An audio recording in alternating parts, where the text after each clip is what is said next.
Today we have MC Laubscher, is President and Chief Wealth Strategist of Valhalla Wealth Financial and host of the popular podcast Cashflow Ninja. Thank you for taking time being with us today.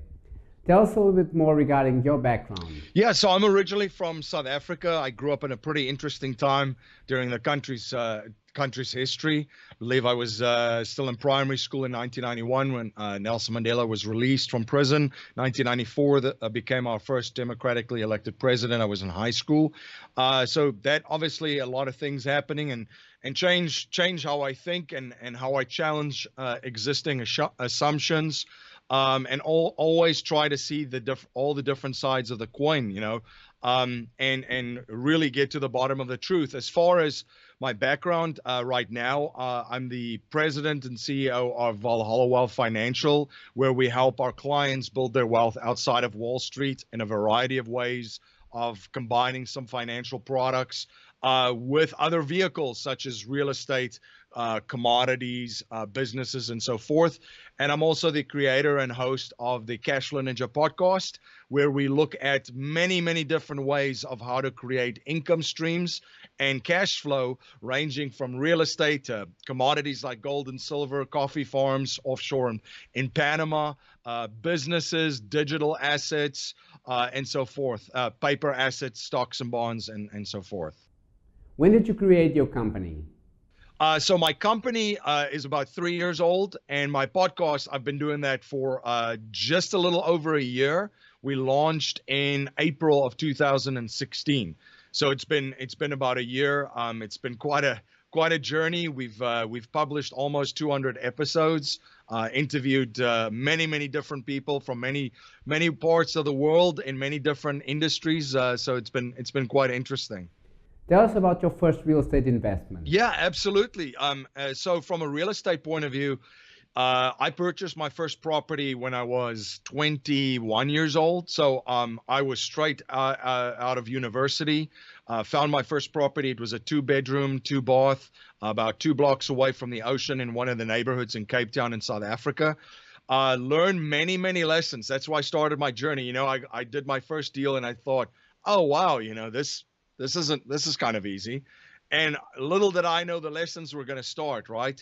And I think, I made many mistakes, learned many lessons with that first property. But I think the one thing that really stood out for me with that one too is making your money when you buy. And with whatever asset it is, you truly do make your money when you buy. So it's very important that you buy right. You do your due diligence. You have a checklist of all of your different criteria of what you're trying to purchase and what you're trying to buy. And the other lesson that I learned too, which is very important, and it is still to this day, is the sweet spot and really the secret sauce in real estate is the management. Really, because it is, real estate is a vehicle, but it's a people business. It's communicating with brokers, with property managers, and then your tenants and handling tenant issues. And being so young at that stage, not really knowing a lot about that, that's one thing that I really learned the hard way. But it's very important to screen your tenants properly, to do background checks on them, to have all those things up front, have a very good lease in place. And every country is different, right? South Africa is different than the United States. The United States is different than Europe and Asia and so forth. So it's really important to understand and to know all the different legal things in each place that you're at and make sure that those are in order and in place. How did you acquire that property? You were 21. Tell us a little bit more regarding that deal. Yeah, so it was a property that was listed for sale at that stage. The neighborhood was really undervalued. This was 2001, 2002. So there wasn't really a big boom and property market boom at that stage. So what really happened was I looked at the neighborhood where the growth was going. And I always knew that people like to buy close to water, especially if you're purchasing in Cape Town. It's a beautiful city. And at that stage, very exclusive neighborhoods were very pricey. And I figured, people are going to start looking for other neighborhoods and come more a little bit towards that part to still have the same experience and be close to the ocean. So I had that going for me. So the location was down. It was also very easy to commute for people to Cape Town, and to other different parts. So I knew that someone that was going to rent there was going to have access to the ocean, and they would be pretty close to commute.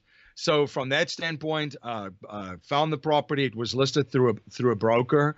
I had at that stage some savings to put a down payment on it, and then found a property manager that was actually part of the company that through who I purchased it, that started taking it over and putting tenants in for me. And that was kind of the one mistake. Well, there was many mistakes, but the first of many mistakes that I made was, I kind of just put it in the hands of other people, and I wasn't really that much involved. Which, if you're a new real estate investor, my advice would be really, really be involved in the first couple of deals. Know exactly what's going on, know exactly the processes, because then you can manage it better and know what other people have to do because you've already done it yourself. So I think that was one of the things. But yeah, so I put, at that stage, I think I put 20% down, financed the property. 20% of what? What was the chunk? Oh boy, I think it was around 230,000 Rand at that stage. So 230,000 Rand. I put about 20% of that down. And then, got a mortgage, traditional mortgage and so forth. So, but yeah, I would say that through what I've learned through that and the deals is definitely, I mean, your management is really the secret sauce, because, you can have all your ducks in a row, but when it comes to management, you really have to have that side of the business down, because that's where, from a cash flow standpoint, which I talk about all the time, cash flow, that really impacts your cash flow is the management.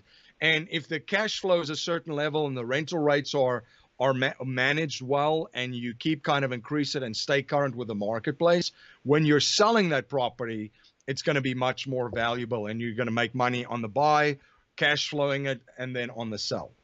This is a typical mistake lots of investors make. They do not account for capex expenditures when getting in a deal. Is this what happened to you? Yeah. So at that stage, you read the books, and there's some really good books out there and seminars. But I would say that I put a little bit too. I didn't have enough money down. You really have to, and this takes time too.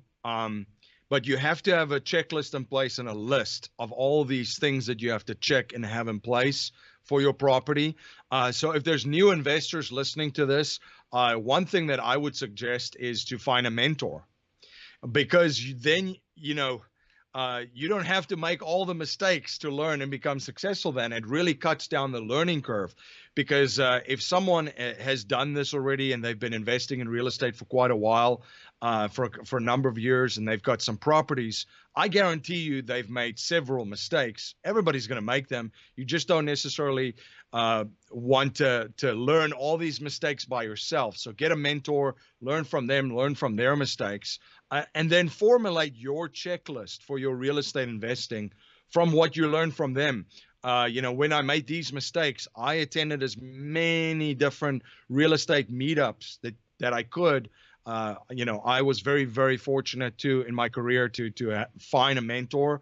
When I was young, I wasn't smart enough to figure out that was what I had to do, but it kind of like, it was a good relationship, and it kind of like happened because of an introduction. But you do really learn a lot from mentors, and they'll guide you in the right direction of what you should do, what you should not do, and then help you formulate this list, like you said, of the capex, right?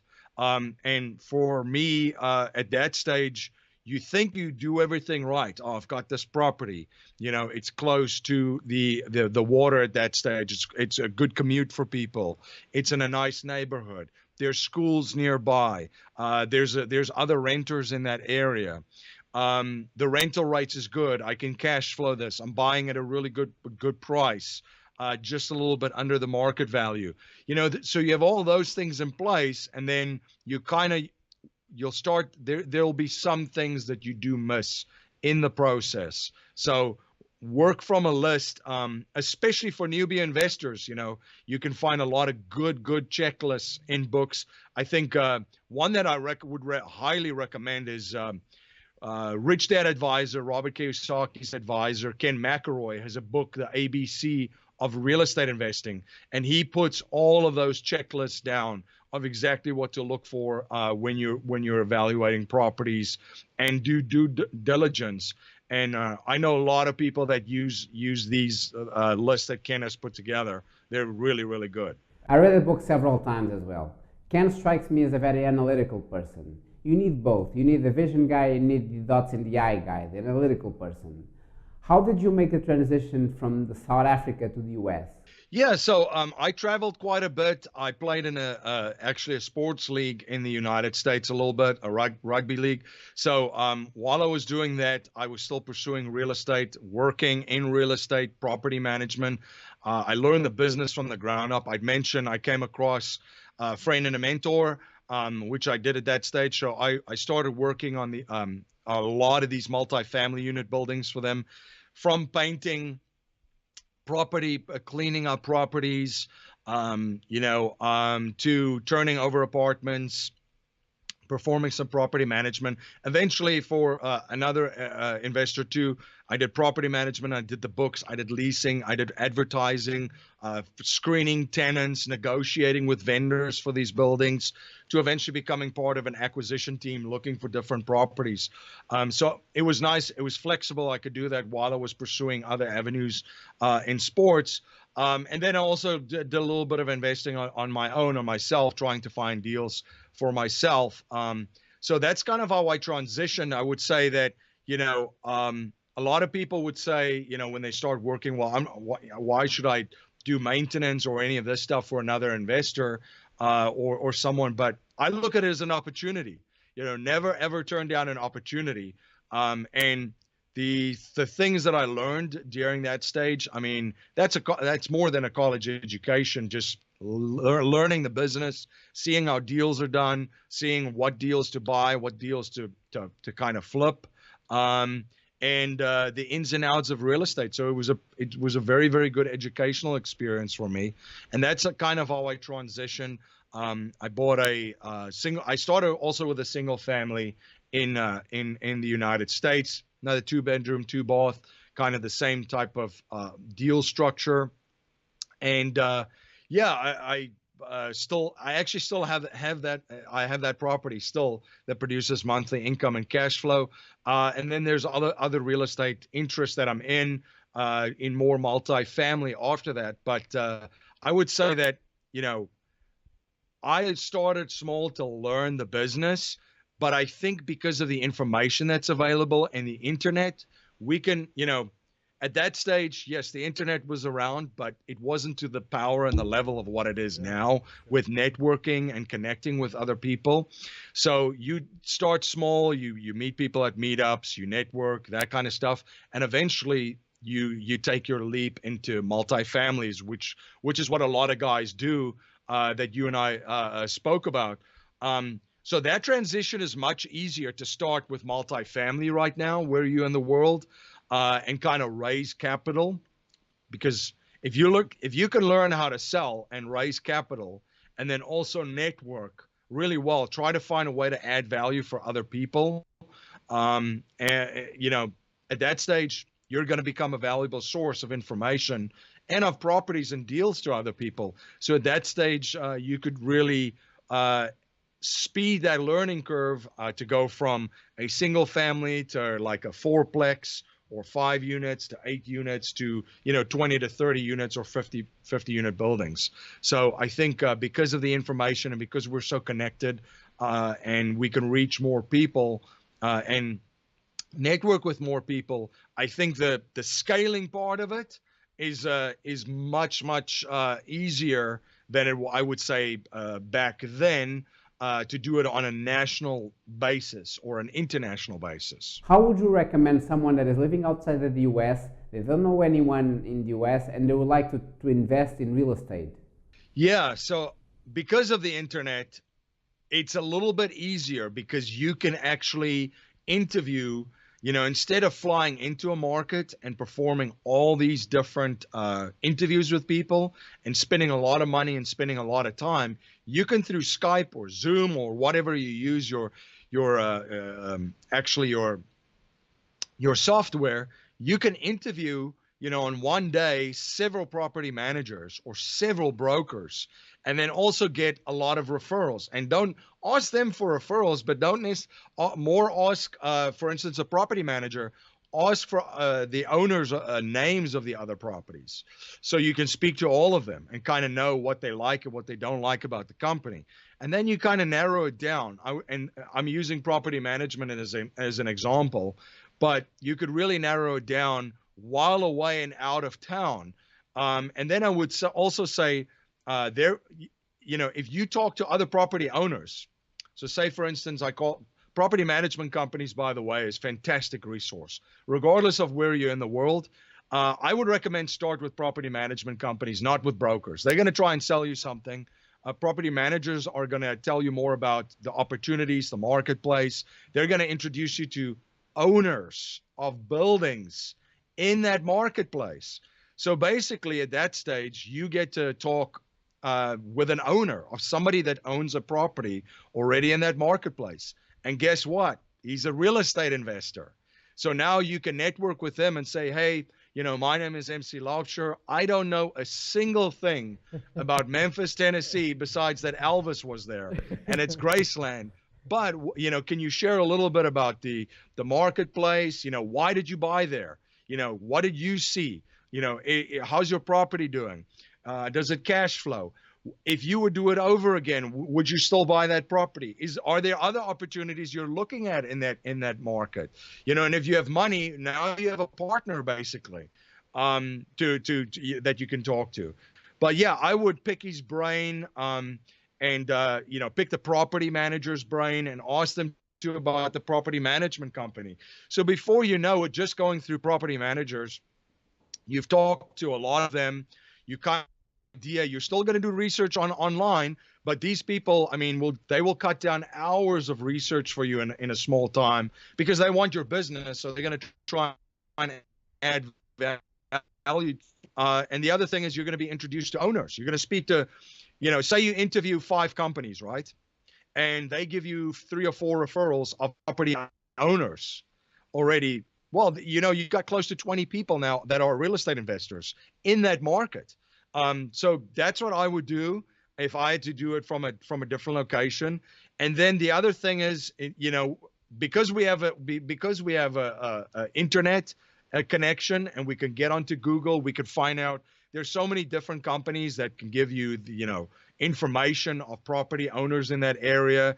So if you nail down the market, and let's use Memphis, and you figured out there's a lot going on there more than just Elvis Presley that lived there at one stage.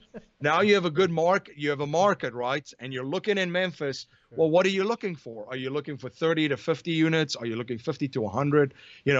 That all these things come into play, and then you could kind of narrow it down, working with all these other people that you've spoken to, to kind of set you on your way and finding a deal. And then when you do find a deal, you have a lot of people that maybe you find a deal that they don't even know exists in their own backyard. That happens, by the way. And then you take it to them and say, hey, I just found this deal. I know that you own these properties. Are you interested in becoming a partner? Back to the capital, right? So there's 20 names of people that already own real estate in that market that can help you raise funds. Or become your partner in the next deal, and you've interviewed all these property management companies.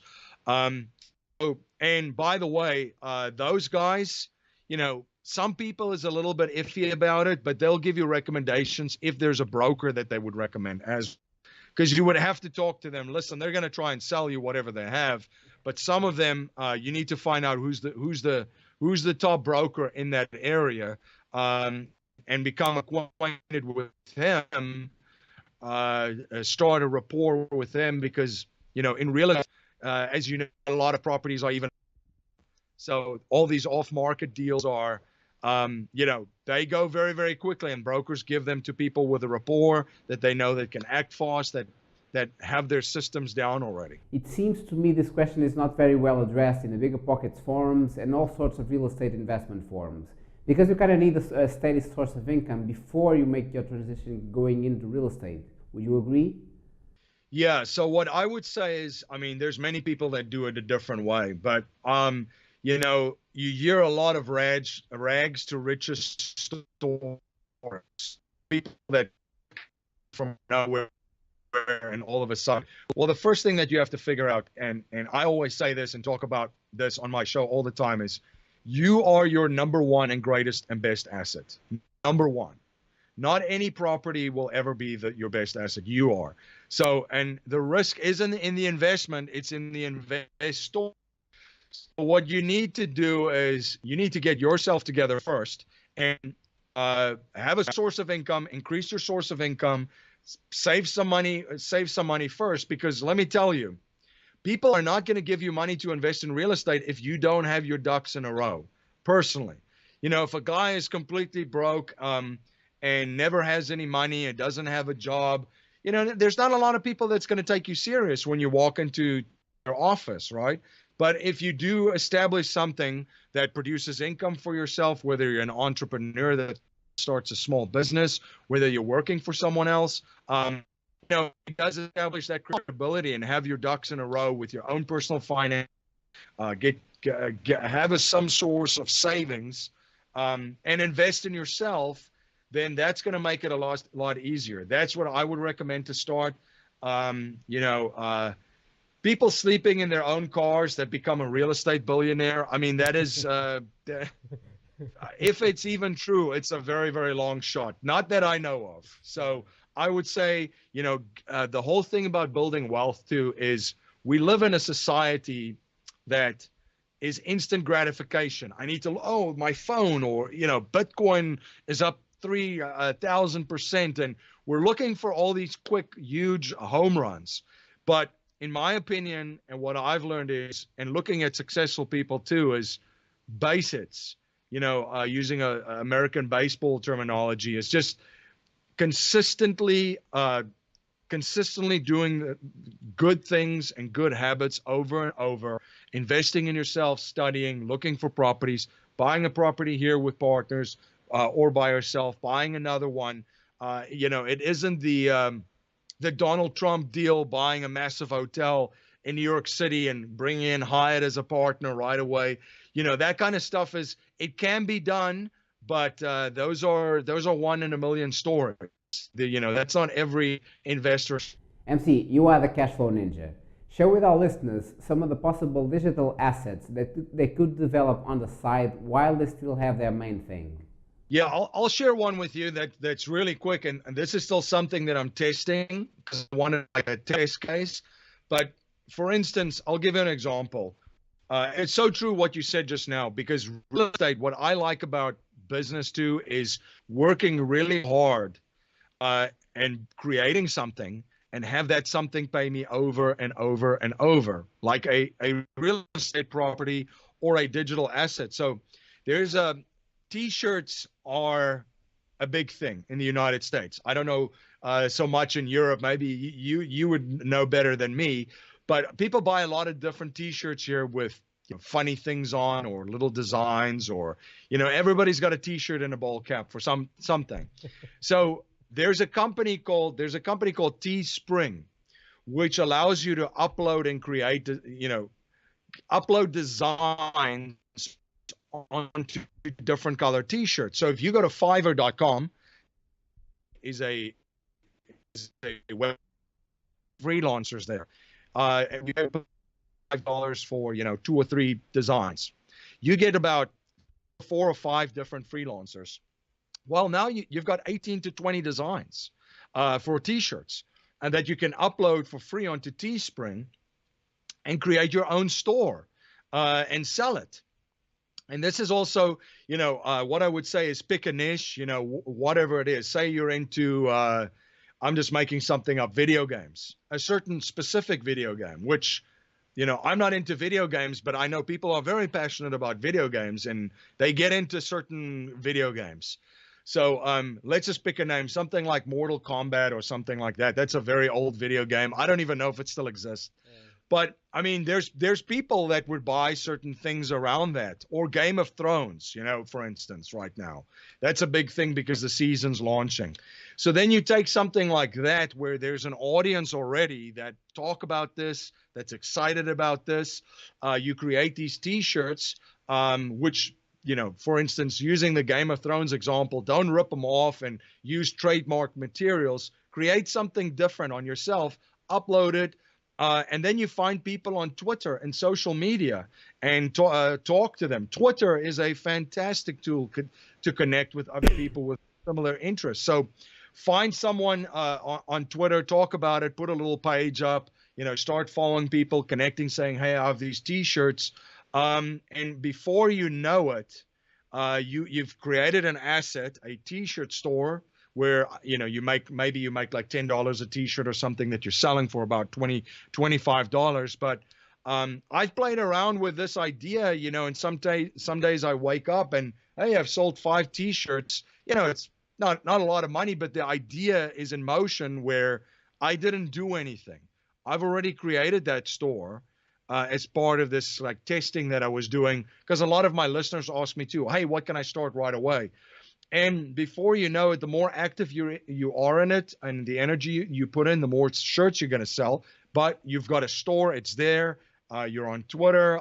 There's people that already want similar stuff. So that's a good way of creating passive income right there, right away. And then there's many other different ways of, passive investing. In the United States, there's a lot of different vehicles of investing online, for instance. Private lending is one. There's platforms like Realty Mogul and Fundrise where you can participate in real estate investments.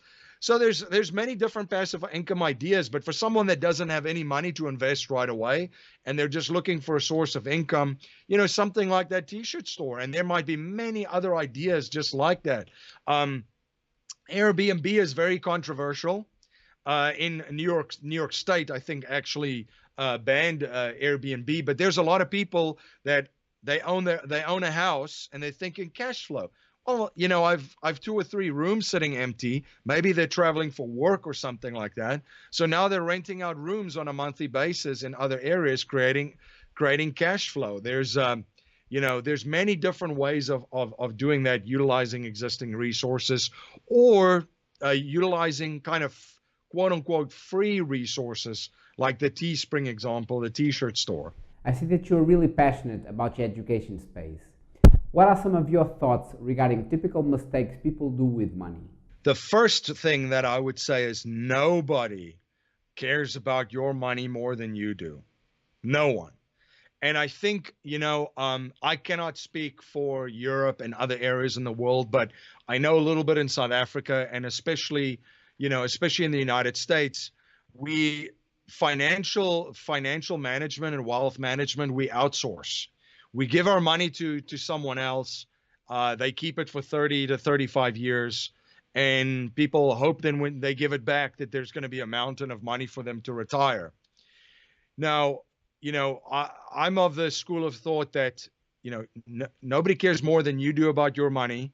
And the other thing is, this is a skill that you should have. Like taking care of your money and building wealth for yourself and your family. That should be something that you should be doing. That shouldn't be something that you're giving the power to someone else to be doing. I use an example of, when I need a tooth plucked from my mouth. Could I do it myself? Yes, but it's probably not going to be a good idea. I should probably go to a dentist to get that done. But financial management and taking care of your own finances and your own wealth is something that you should be doing. So that's the biggest thing that I see. And that's why I'm passionate about it. And I try to learn as much as I can every day, and try to talk about what I learn, right? Because it's actually one of the best ways to remember what you learn is, first you read the book, you can watch a video about it, you can watch a class, but then teaching someone else. So I love that because the stuff that I'm learning, and I learn just as much from my clients as what they should learn from me. And I share with them what I learn and then learn lessons from them as well in their particular cases. So that's one thing. The other thing is the Cash Flow Ninja. I have a Cash Flow Ninja shirt on, but the Cash Flow Ninja is all about cash flow, and it's about, we have this mindset of accumulating wealth, saving, and then eventually we withdraw from it. Well, the problem is we're going to live longer, right?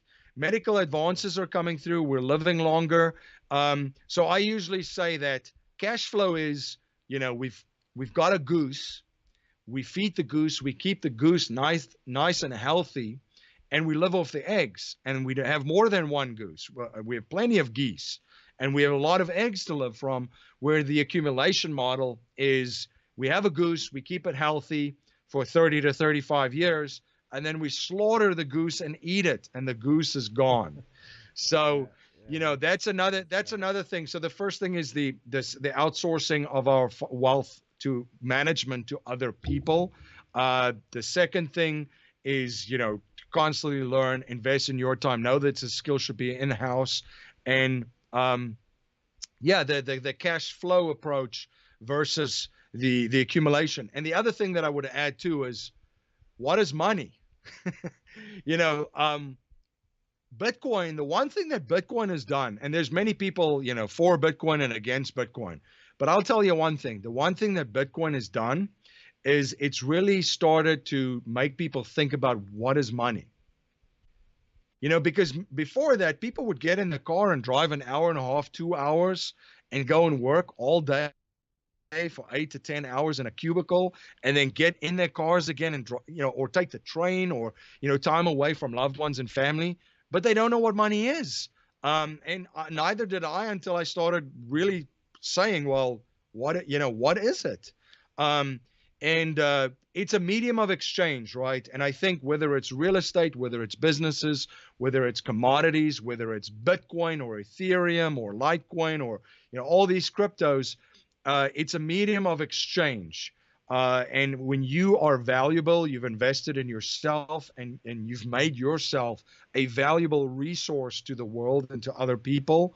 Value is flowing out from you, value will flow back, whether it's money or Bitcoin or relationships or mentors. I think we have to understand what it is too. And it's made a big change in my life when I truly sat down and thought about it for a minute of what it is. I have investments in the stock market, but at this time I look at the S&P 500 and it looks a little bit overvalued for me, a little bit overpriced. What I like about real estate is the level of control that you have in this asset class. What are some of your thoughts on this? Yeah, no, absolutely. And that's what I would say too. Control is a very big thing on investments.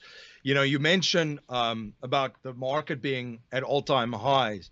And the thing is, markets can only do three things. They can go up, down, or sideways.